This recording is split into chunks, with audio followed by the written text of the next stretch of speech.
The DC Extended Universe is at something of a crossroads. While only 3 films into their shared cinematic series, the movies are becoming increasingly divisive, with each receiving harsher critical reception than the last. And while some fans will adamantly defend Man of Steel, Batman v Superman and Suicide Squad, many also believe that DC is not delivering on its intentions. One area of concern for the way DC is handling the cinematic film series is the rush to produce each and every film.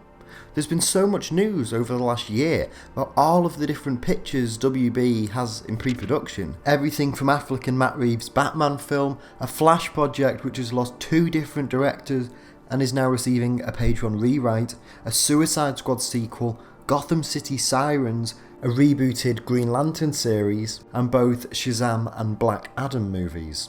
It seems as if DC's biggest aim is to excel the greater story along, but by doing this they are leaving behind key pieces of the puzzle, such as layered characters and a heavy, interesting plot. Instead, it appears that DC's main goal is catching up to Marvel as quickly as possible, but why? Why does DC need to have as many films out by 2020 as possible? Is the superhero movie bubble really going to burst at the end of the decade? I, and many other observers, highly doubt it. And the success of films such as Deadpool, Doctor Strange, Guardians of the Galaxy, Captain America Winter Soldier, and most recently Logan, signify that the key to keeping the genre alive is to make new and exciting films, which is difficult to do when your main goal is to catch up with a rival studio. And to identify the root problem with DC's films, we first have to look at the timeline of the releases. 2013's Man of Steel was met with overall praise, however, instead of building off that with another Superman movie, possibly introducing Lex Luthor, and leaving small footprints to a larger story, DC instead chose to fast-track the cinematic universe with Batman v Superman: Dawn of Justice, with the film acting as a sequel to Man of Steel, a Batman standalone film, and a backdoor prequel to the Justice League. And while BVS did provide DC fans the opportunity to finally see these 2 iconic heroes clash on the big screen, sadly, because Batman v Superman tried to do so much in one movie, the end product doesn't feel like a Superman movie, and it doesn't feel like a Batman movie either. The only way I can describe BVS is as a movie by committee. It's essentially the cinematic adaptation of a checklist made by studio executives with ideas on how to make a DC cinematic universe and trying to do it all in one motion picture.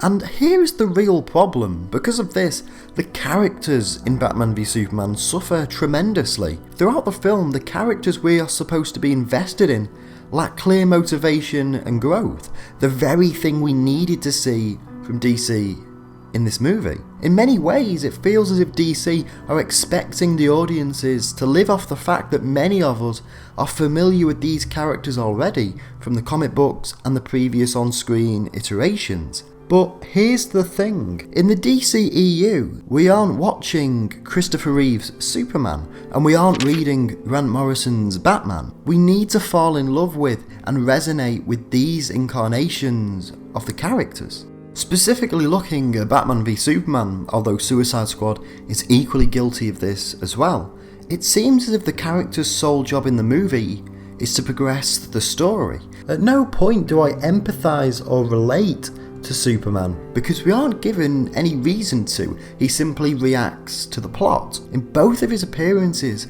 in the DCEU, we rarely see Superman develop or show real emotion. At the beginning of Man of Steel, we see Superman saving people on a burning oil rig. At the end, we see him saving people from Zod. We aren't treated to much explanation as to why Superman helps people, or why he needed to become Superman to do this. In Batman v Superman, Clark spends the majority of the film conflicted about his place in the world, and spends much of his screen time asking others around him for help, be it Lois, his mother, or the ghost of his father. At one point, Clark turns his back on the very nature of being the Man of Tomorrow, telling Lois that Superman was little more than his father's dream, and then commits a truly heroic act of self-sacrifice.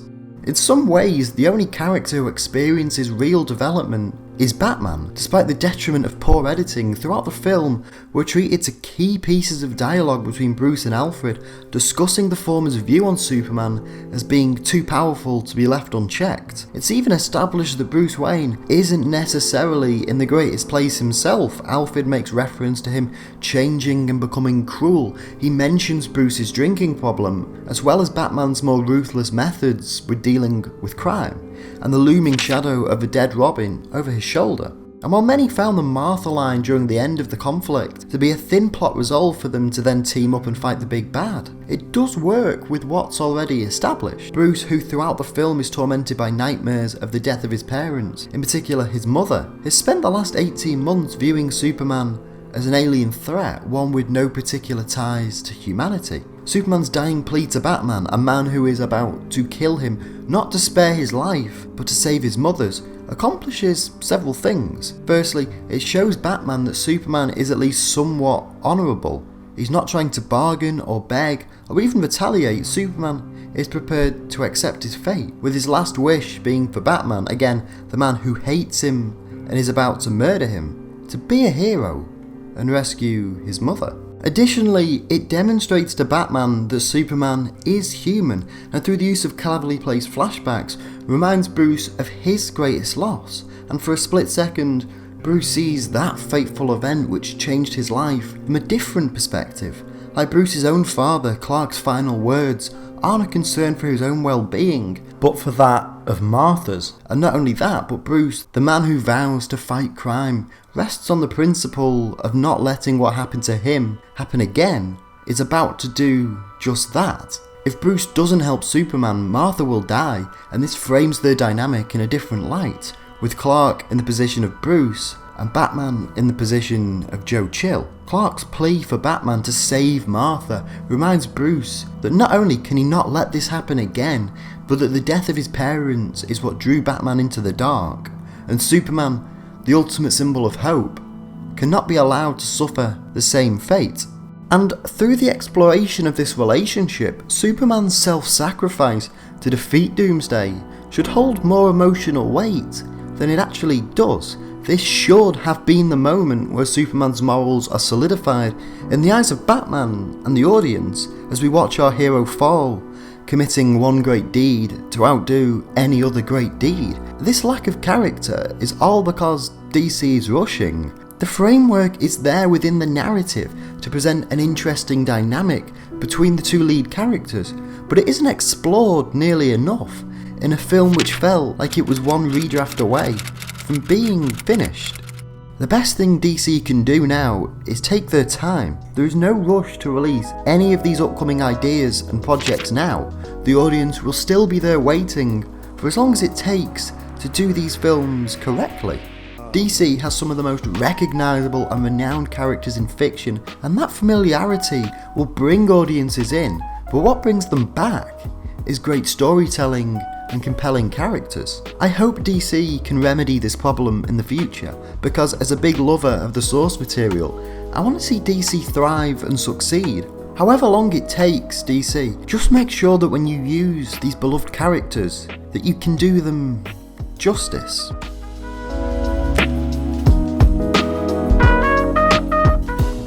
Hey everyone, as you can probably tell, I'm not Scott, I'm Owen, but I do want to thank Scott for allowing me to come on NerdSync today and talk to wonderful nerds about the state of the DCEU. If you enjoyed this video, please do give the video a like, and make sure to leave a comment down below, talk about anything we discussed in the video. What do you think about the problems with the DC Cinematic Universe, and more importantly, what would you do to fix it? Be very interested in hearing what you guys have to say about that. If you enjoyed this video, you can click on the link on screen right now and head on over to Owen Likes Comics.